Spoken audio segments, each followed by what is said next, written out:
નમસ્તે મિત્રો, હું છું નવરંગ સૈન અને સ્વાગત છે આપનું આઈ એમ ગુજરાતના અમેરિકા સ્પેશિયલ ન્યૂઝ બુલેટિનમાં. શનિવાર ડિસેમ્બર 6ના બુલેટિનમાં જોઈશું ઇલીગલ અને લીગલ ઇમિગ્રન્ટ્સને 20માં લઈ રહેલા ડોનાલ્ડ ટ્રમ્પ હવે બર્થ રાઇટ સિટીઝનશિપ સમાપ્ત કરવા માટે શું પ્લાન બનાવી રહ્યા છે તેના સમાચાર જાણીશું. બોર્ડર પેટ્રોલ ચીફે ઇલીગલ બોર્ડર ક્રોસ કરનારા લોકો પાસેથી $5,000ની ફી વસૂલવાની જાહેરાત કરતા શું કહ્યું તેની વિગતો, તેમજ અમેરિકામાં છટણીમાં સામાન્ય ઘટાડો થયો હોવા છતાં પણ નવી જોબ્સ ઓછી સર્જાઈ રહી હોવાથી જોબ માર્કેટની હાલ શું સ્થિતિ છે તેનો એક અહેવાલ, અને છેલ્લે વાત ન્યુયોર્કના ભાવે મુંબઈમાં વેચાઈ રહેલા અપાર્ટમેન્ટ્સની તેમજ અમદાવાદમાં થયેલી 500 કરોડની લેન્ડ ડીલની.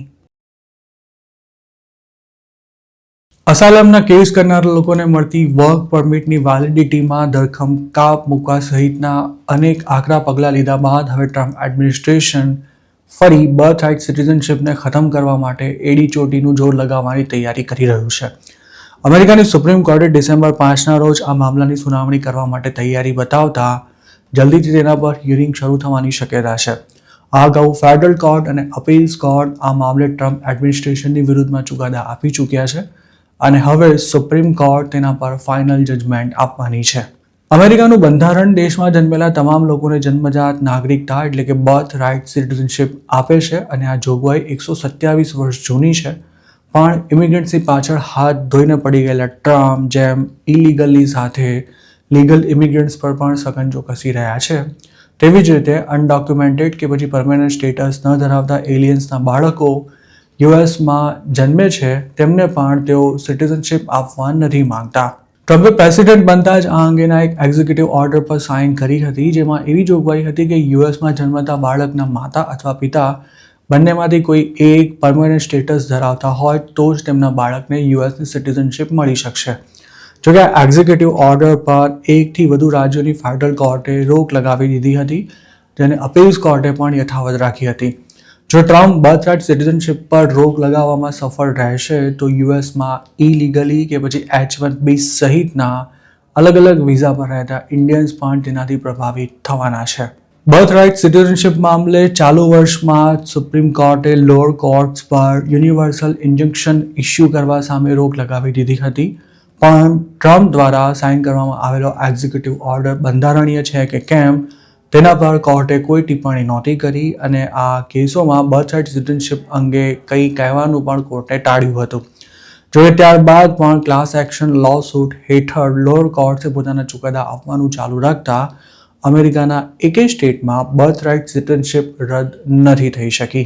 અમેરિકન ગવર્મેન્ટની એવી દલીલ છે કે બર્થ રાઇટ સિટીઝનશિપને કારણે બર્થ ટુરિઝમને પ્રોત્સાહન મળે છે, જેથી અમેરિકા સાથે કોઈ જોડાણ ન ધરાવતા મા બાપ પોતાના સંતાનોને અહીં જન્મ આપી તેમને યુએસ સિટીઝનશિપ અપાવી દે છે.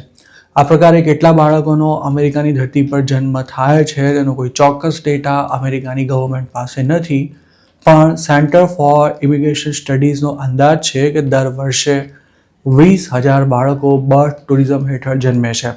આ સિવાય અનડોક્યુમેન્ટેડ કે પછી ટેમ્પરરી સ્ટેટસ ધરાવતા લાખો ઇમિગ્રન્ટ્સના બાળકો પણ અમેરિકામાં જન્મતા સિટીઝન બની જાય છે.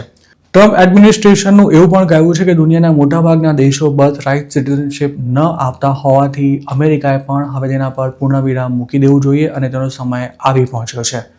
એક્સપર્ટ્સ એવું પણ માની રહ્યા છે કે આ કેસને સુપ્રીમ કોર્ટમાં લઈ જવા પાછળ ટ્રમ્પ એડમિનિસ્ટ્રેશનની લાંબી ગણતરી છે. સરકારને ખબર હતી કે લોઅર કોર્ટમાં આ કેસ નથી ટકી શકવાનો અને આખરે સુપ્રીમ કોર્ટ જ તેનો ફેસલો સંભળાવશે. સુપ્રીમ કોર્ટ ટ્રમ્પની તરફેણમાં કેટલાક મહત્વના ચુકાદા પણ આપી ચૂકી છે, પરંતુ આ મામલો થોડો અલગ છે કારણ કે યુએસનું કોન્સ્ટિટ્યુશન જ બર્થ રાઇટ સિટીઝનશિપની જોગવાઈ ધરાવે છે, જેને કોર્ટના ફેસલાથી રદ કરવી મુશ્કેલ છે. જોકે હવે કોર્ટે આ કેસની સુનાવણી કરવાની તૈયારી બતાવી છે, ત્યારે 2026માં થનારી મધ્યસત્ર ચૂંટણી પહેલાં તેનો ચુકાદો આવી જાય તેવી શક્યતા છે. ટ્રમ્પ ચૂંટણીને ધ્યાનમાં રાખી આ બાબતને રાજકીય રંગ પણ આપી શકે છે. જો કોર્ટમાં તેમની જીત થઈ તો તેમને ફાયદો છે અને કોર્ટે જો તેમની વિરુદ્ધમાં ચુકાદો આપ્યો તો તેઓ કોર્ટને ટાર્ગેટ કરી મતદારો આગળ વિક્ટિમ કાર્ડ પ્લે કરી તેમના વોટ માંગશે. US border patrol chief Michael બેન્ક્સે ઇલીગલી બોર્ડર ક્રોસ કરી અમેરિકામાં એન્ટર થયેલા ઇમિગ્રન્ટ્સ પાસેથી $5,000 એપ્રિહેન્સિવ ફી વસૂલવાની જાહેરાત કરી છે. ગુરુવારે એક્સ પર મૂકેલી એક પોસ્ટમાં તેમણે જણાવ્યું હતું કે 14 વર્ષથી વધુ વય ધરાવતા જે લોકો કોઈ ઇન્સ્પેક્શન વિના અમેરિકામાં એન્ટર થયા છે તેમની પાસેથી આ ફી વસૂલવામાં આવશે.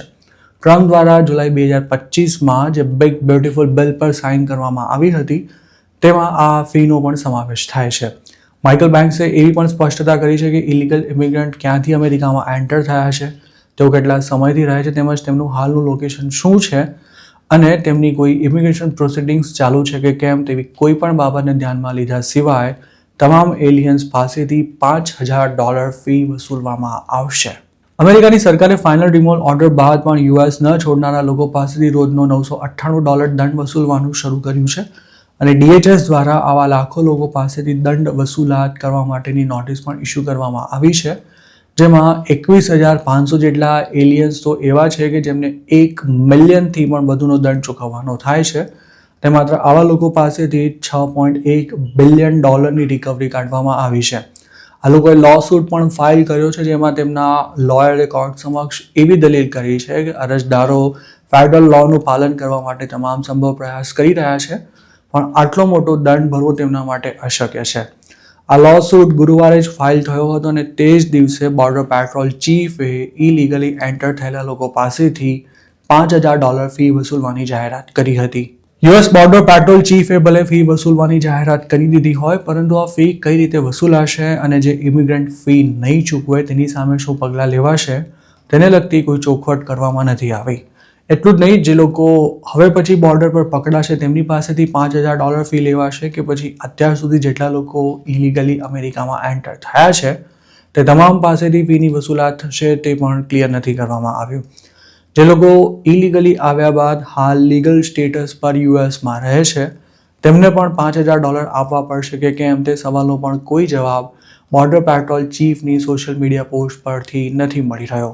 આ ઉપરાંત મહત્વની વાત એ પણ છે કે આ ફી વસૂલવા માટે ઇલીગલ ઇમિગ્રન્ટ્સને લેટર મોકલવામાં આવશે કે પછી બીજી કોઈ રીતે તેમનો સંપર્ક કરાશે તે પણ તેમણે નથી જણાવ્યું. ફાઇનલ રિમૂવલ ઓર્ડર ઇસ્યુ થયા બાદ નિશ્ચિત ગાળામાં અમેરિકા ન છોડનારા લોકો પાસેથી પણ સરકારે $998 ડેઇલી દંડ વસૂલવાની જાહેરાત કરી હતી, પણ અત્યાર સુધી કેટલા લોકોએ આ દંડ ભર્યો છે અને કુલ કેટલી વસૂલાત થઈ શકી છે તે અંગે પણ DHS અત્યાર સુધી કોઈ જ માહિતી નથી આપી.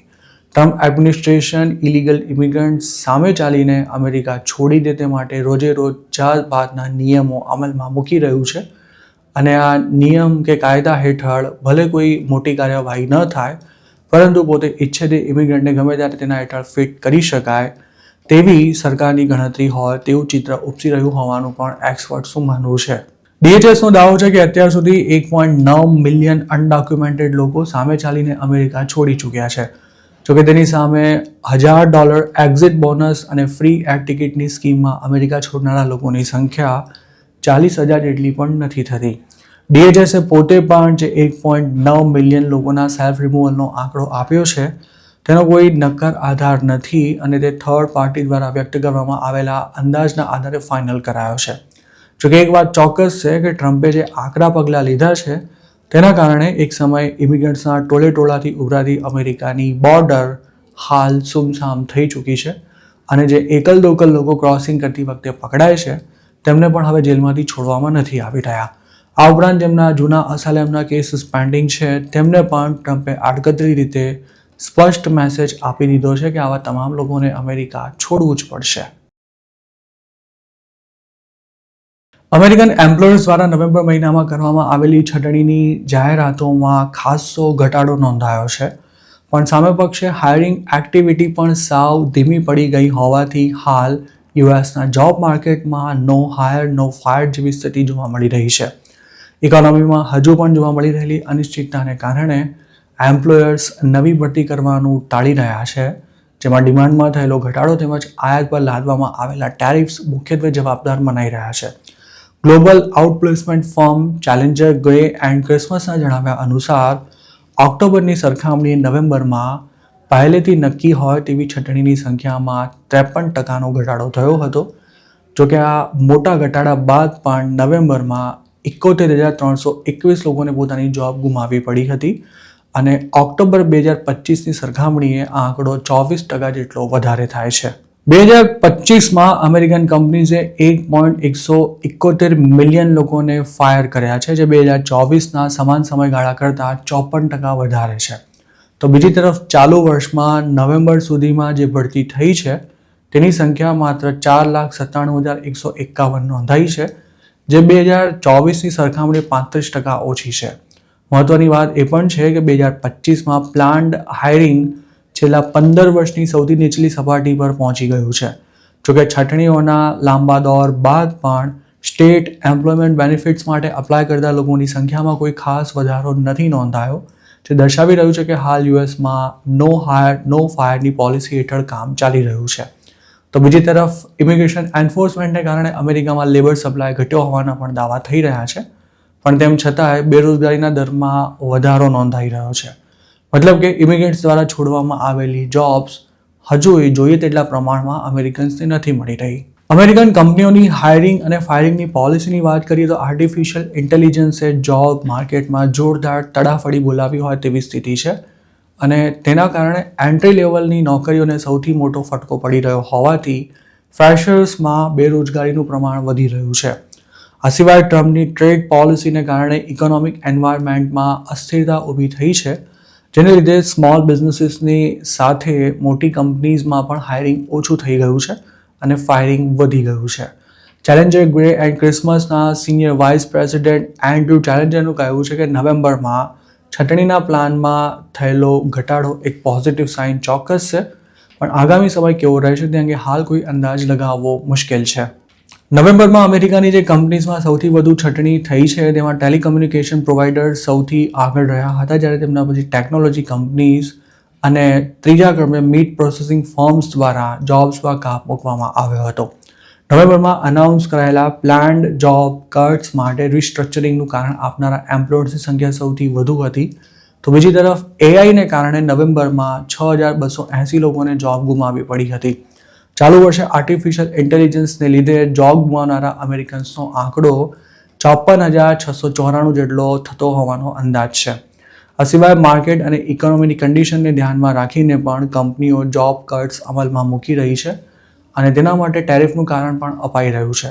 સરકાર પણ પોતાના ખર્ચામાં કાપ મૂકી રહી હોવાથી હજારો ફેડરલ એમ્પ્લોઈઝને નોકરી ગુમાવવી પડી છે, અને આ ઉપરાંત ગ્રાન્ટના અભાવે કોન્ટ્રાક્ટર્સ અને નોન પ્રોફિટ એન્ટિટીઝ પણ આર્થિક તંગીમાં આવી ગયા છે. અમેરિકામાં જોબ માર્કેટ સતત નબળું પડી રહ્યું હોવાથી મકાનોની કિંમત તેમજ ભાડામાં પણ ઘટાડો થઈ રહ્યો છે, કારણ કે નોકરીનું કશું જ ઠેકાણું ન હોવાથી લોકો નવી અને મોટી આર્થિક જવાબદારીમાં પડવાનું ટાળી રહ્યા છે. આ ઉપરાંત નવી જોબ્સની સંખ્યા પણ ખૂબ જ મર્યાદિત થઈ ગઈ હોવાને કારણે લોકો પોતાની જોબ્સ નથી છોડી રહ્યા, અને જેમની જોબ છૂટી રહી છે તેમને લાંબા સમય સુધી બેકાર રહેવું પડી રહ્યું છે. મુંબઈમાં 100 કરોડના ફ્લેટ વેચાઈ રહ્યા છે અને અમદાવાદમાં 500 કરોડમાં જમીનનો સોદો થયો છે. એક તરફ સામાન્ય માણસને 2 BHK ફ્લેટ ખરીદવામાં આખી જિંદગી નીકળી જાય છે, તો બીજી તરફ અલ્ટ્રા પ્રીમિયમ સેગમેન્ટમાં કરોડોના મકાનના સોદા અવારનવાર થતા રહે છે. મુંબઈની જો વાત કરીએ તો આ શહેરનો સમાવેશ દુનિયાના સૌથી મોંઘા શહેરોમાં થાય છે, પણ વાત જ્યારે પ્રોપર્ટીની આવે ત્યારે દુનિયાની આર્થિક રાજધાની કહેવાતા ન્યુયોર્કને ભારતની આર્થિક રાજધાની મુંબઈ બરાબરની ટક્કર આપી રહી છે. મુંબઈના અમુક પોશ એરિયાઝમાં પ્રીમિયમ અપાર્ટમેન્ટના ભાવ ન્યુયોર્કના કેટલાક એરિયામાં મળતા અપાર્ટમેન્ટની લગોલગ આવી ગયા છે.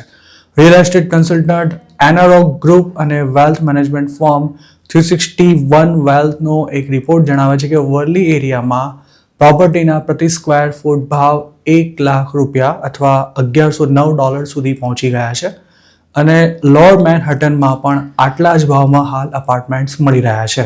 વર્લીમાં મકાનોના ભાવ જે સ્પીડમાં વધી રહ્યા છે તે દર્શાવે છે કે દેશના ધનવાનો અહીં નવી બની રહેલી પ્રોપર્ટીઝમાં ઇન્વેસ્ટ કરી રહ્યા છે. મહત્વની વાત એ પણ છે કે ઇન્ડિયાના અલ્ટ્રા લક્ઝરી અપાર્ટમેન્ટ માર્કેટના 40% મકાન વર્લીમાં આવેલા છે, અને અહીં એક અપાર્ટમેન્ટની એવરેજ કિંમત ₹40 કરોડ જેટલી થાય છે. છેલ્લા 3 વર્ષમાં વર્લીમાં ₹100 કરોડ વધુની 20 રેસિડેન્શિયલ ડીલ્સ થઈ છે. એનારોક ગ્રુપના રિપોર્ટમાં એવું પણ જણાવાયું છે કે વર્લીમાં હાલ 40 થી 50 લાખ સ્ક્વેર ફીટ જેટલું પ્રીમિયમ રેસિડેન્શિયલ રિયલ એસ્ટેટ અને રિટેલ સ્પેસ અંડર કન્સ્ટ્રક્શન છે, જેમાં રેસિડેન્શિયલ પ્રોજેક્ટ્સની વેલ્યુ ₹19,000 કરોડની આસપાસ થાય છે. 2023થી અત્યાર સુધીમાં વર્લી અને તેની આસપાસ 7600 કરોડ રૂપિયાની લેન્ડ ડીલ્સ થઈ છે, જેમાં 36,000 કરોડ રૂપિયાના પ્રોજેક્ટ્સ ઊભા થવાનો અંદાજ છે. મુંબઈ અને ન્યુયોર્કમાં પ્રોપર્ટીના ભાવ ભલે એકબીજાની લગોલગ આવીને ઊભા રહી ગયા હોય, પણ બંને શહેરોની શકલ સુરતમાં દિવસ રાતનો ફરક છે. મુંબઈમાં એક તરફ કરોડોના અપાર્ટમેન્ટ છે, તો બીજી તરફ તે જ મકાનોની બાલ્કનીમાંથી દેખાતી ઝૂંપડપટ્ટી પણ છે. મુંબઈમાં જાણે મધ્યમ વર્ગ માટે કોઈ જગ્યા જ ન રહી હોય તેમ માચીસના બોક્સ જેવા ફ્લેટ પણ 1 કરોડથી ઉપરની કિંમતમાં વેચાઈ રહ્યા છે, અને સામાન્ય પગારમાં આવા મકાનોના હપ્તા ભરવા અશક્ય છે. હપ્તા ભરવાની વાત જવા દો, આવા ફ્લેટ ખરીદવા માટે લોન મળી શકે તેટલા પગાર ધરાવતા લોકો પણ કેટલા હશે તે એક સવાલ છે. એવું કહેવાય છે કે લક્ઝરી સેગમેન્ટમાં આવતી પ્રોપર્ટીઝ અને અન્ય ચીજ વસ્તુઓને મંદી નથી નડતી. મુંબઈ હોય કે અમદાવાદ, પ્રોપર્ટીના ભાવ સતત વધી રહ્યા છે, તો બીજી તરફ વેચાયા વિનાના મકાનોની સંખ્યા પણ વધી જ રહી છે. ક્યાંક તો મકાનોના ભાવ સાંભળીને સામાન્ય માણસને એવો પણ પ્રશ્ન થાય છે કે આટલા મોંઘા મકાન ખરીદતું કોણ હશે. હાલમાં જ અમદાવાદમાં કર્ણાવતી ક્લબની સામે એસજે રોડ પર 500 કરોડમાં જમીનનો સોદો થયો હોવાના સમાચાર આવ્યા હતા. આ પ્લોટની સાઇઝ 25,000 સ્ક્વેર યાર્ડ છે અને તેની ડીલ 2 લાખ રૂપિયા પ્રતિ વારના ભાવે થઈ છે. હજુ કોવિડ પહેલા જ આ એરિયામાં સવારથી 1.5 લાખ રૂપિયા પ્રતિ વારના ભાવે જમીનના સોદા થતા હતા. આ જમીન રેસિડેન્શિયલ 3 ઝોનમાં આવે છે અને 3 વર્ષ પહેલા R3 ઝોનમાં આવતી જમીનો 1 લાખ પ્રતિ વારના ભાવે વેચાતી હતી. કર્ણાવતી ક્લબ સામે વેચાયેલા પ્લોટ પર 5 સ્ટાર હોટેલ કમ કોમર્શિયલ પ્રોજેક્ટ બનાવવામાં આવશે તેવી શક્યતા છે, જેનું અંદાજિત કન્સ્ટ્રક્શન 20 થી 22 લાખ સ્ક્વેર ફીટ રહેશે અને તેમાં 4 સ્ટાર કેટેગરીના સર્વિસ અપાર્ટમેન્ટ પ્રોજેક્ટનો પણ સમાવેશ થઈ શકે છે. આ જમીન ખરીદનારા બિલ્ડરે અમદાવાદ મિરર સાથે વાત કરતા જણાવ્યું હતું કે આ જોઈન્ટ વેન્ચર પ્રોજેક્ટ હેઠળ જમીનના માલિકો સાથે લોંગ ટર્મ પેમેન્ટ ટર્મ્સ નક્કી કરવામાં આવી છે, જેમાં જમીનનો ભાવ 2 લાખ રૂપિયા પ્રતિ સ્ક્વેર યાર્ડ રહેશે અને પ્રોજેક્ટની કોસ્ટ 1000 કરોડની આસપાસ રહેવાની સંભાવના છે. 22 માળનો આ પ્રોજેક્ટ 2030 પહેલા પૂરો થઈ જશે અને તેના માટે હાલ એક ઇન્ટરનેશનલ આર્કિટેક્ટ ફર્મને પણ હાયર કરવાની કાર્યવાહી ચાલી રહી છે. તો મિત્રો, આ હતા અમેરિકાના આજના મુખ્ય સમાચાર. આપને જો મારી રજૂઆત પસંદ આવી હોય તો આ વિડીયોને લાઇક અને શેર કરવાનું તેમજ આઈ એમ ગુજરાતની યુટ્યુબ ચેનલને સબસ્ક્રાઇબ કરવાનું ભૂલશો નહીં, કારણ કે આ ચેનલ પર આપને મળશે અમેરિકામાં રહેતા ગુજરાતીઓ માટેના તમામ મહત્વના સમાચાર, અને તે પણ આપની પોતાની ભાષામાં. આપ જો અમારી સાથે કોઈ ટિપ શેર કરવા માંગતા હો તો હાલ સ્ક્રીન પર દેખાડેલા વોટ્સએપ નંબર પર પણ અમારો સંપર્ક કરી શકો છો. આપની ઓળખ ગુપ્ત રાખવામાં આવશે.